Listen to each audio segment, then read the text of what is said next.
Un homme accusé d'avoir un projet imminent d'attentat arrêté à Paris. Selon le ministre de l'Intérieur Bernard Cazeneuve, l'homme connu des services de renseignement voulait s'attaquer à des églises.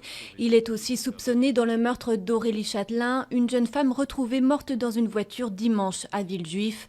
Dans la matinée, une femme a été arrêtée à Saint-Dizier en lien avec cette affaire. Les appels à une action internationale se multiplient après une série de drames en Méditerranée. Le naufrage d'un chalutier au large de la Libye a fait 800 morts ce week-end et la marine militaire italienne a annoncé avoir sauvé 450 migrants à bord d'un autre chalutier mardi. Un sommet européen extraordinaire doit avoir lieu ce jeudi.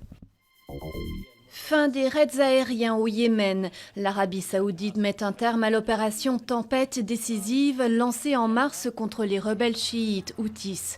La coalition veut la reprise du processus politique alors que le président yéménite Hadi est toujours en exil à Riyad.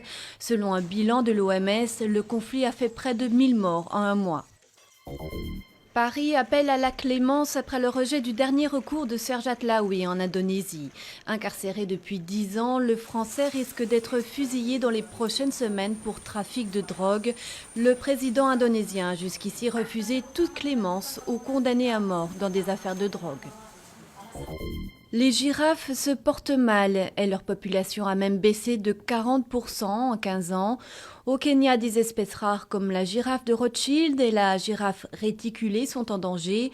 Sur place, des actions de conservation sont mises en place pour tenter de les protéger.